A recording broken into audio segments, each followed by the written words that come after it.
Thank you very much, and I would like also to thank especially for the organizers for inviting us to this event. I was asked to share with you the outcomes of ACON, some updates. I think it would be very challenging to use 7 minutes to share with you the story of 10 years.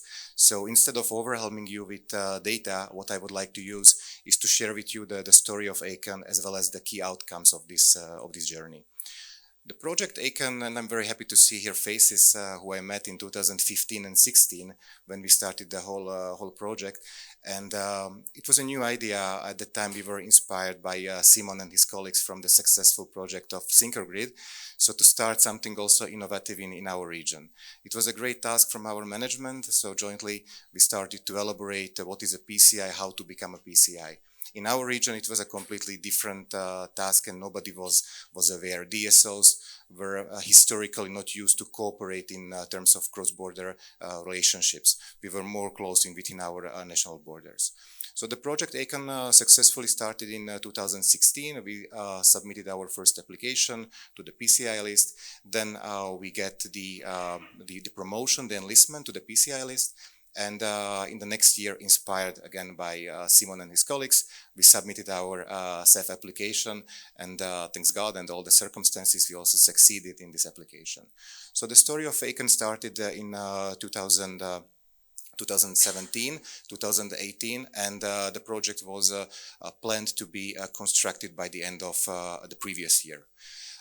Unfortunately, due to the circumstances that occurred, we were facing the COVID crisis, we were facing increasing price of construction and raw materials, as well as the ongoing war in our neighboring country.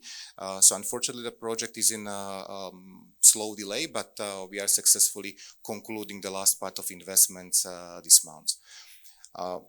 The goal of ACON, what we focused on was somehow to increase the cooperation between Slovakia and Czech Republic. I don't know how familiar you are with our two beautiful countries, but these are one of, I think, only countries in Europe, maybe the Baltic countries, that we have a cross-border DSO interconnection between these two countries. We have a cross-border DSO interconnection at the 110 kV level, as well as at the 22 kV level. Historically, when the Velvet Revolution happened and the countries were separated, nobody went there to cut the lines on the poles. The lines just remained and are still in operation today. And we successfully built it on this project, on the history of this project. We also strengthened the cross-border cooperation between the area of Moravia and Záhorie. It's the western and eastern part of Slovakia and Czech Republic. And we developed a successful project. The goal of the project was to build and to bring some innovative technologies into the country. Generally, I mean, all the distribution companies, we are aware that the companies are investing in line with their depreciation costs, in line with what the regulator is usually allowing. But in our case, we were also forced to come up with something new, something on top. And the key focus was to bring also digitalization, to bring smartification. It was a very good term because nobody knows what smartification is. There is not a clear definition of smartification.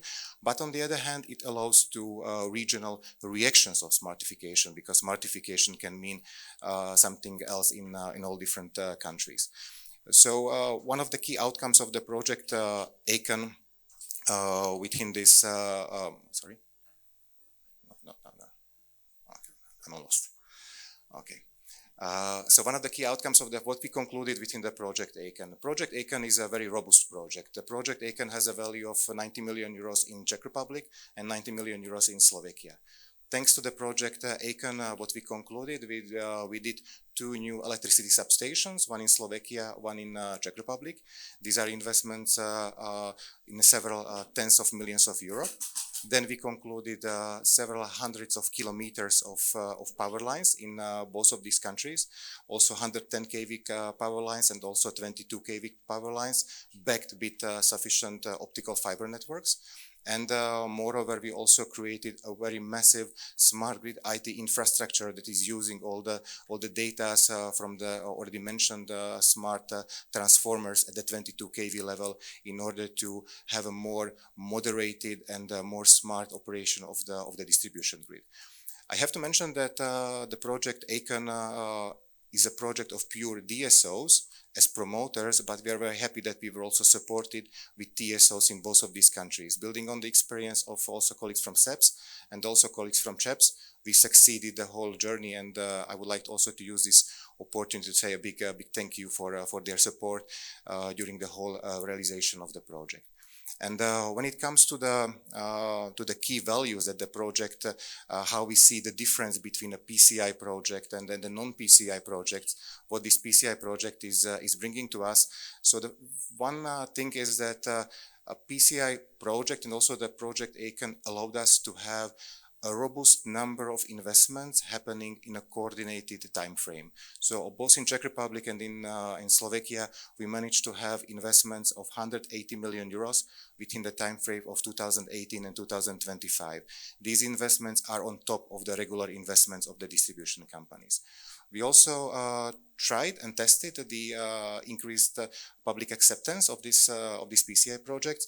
We are now using this also in our other areas, and also I need to mention the potential access to European funding and European co-financing measures from CEPS that helped us to develop all the projects, because otherwise the whole realization would last definitely more than tens of years during our time frame. I know that I'm running end of my time, and what I would like to conclude that I have usually the opportunities to stand and to present the project, and people might get the wrong impression that I present the project, but behind me are really hundreds of colleagues from both Czech Republic and Slovakia who are creating and who are developing the project.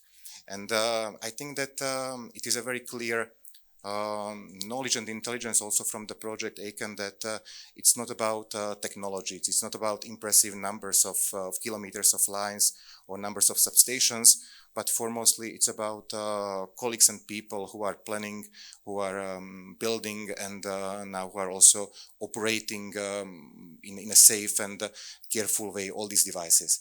But on the other hand, PCI projects and CEF co-finance projects are not possible with the cooperation with people on the other side, from the national ministries and also from the European institutions, like from DGNR and with CINEA.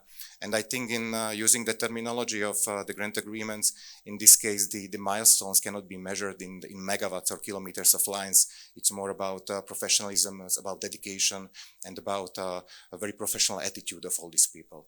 And I think in order to conclude, I already ran over the time, is one of the key knowledge and the key takeaways of the project ACON and the key update that I would like to share, that the true energy transition, at least in our region, it's not purely about the innovation itself.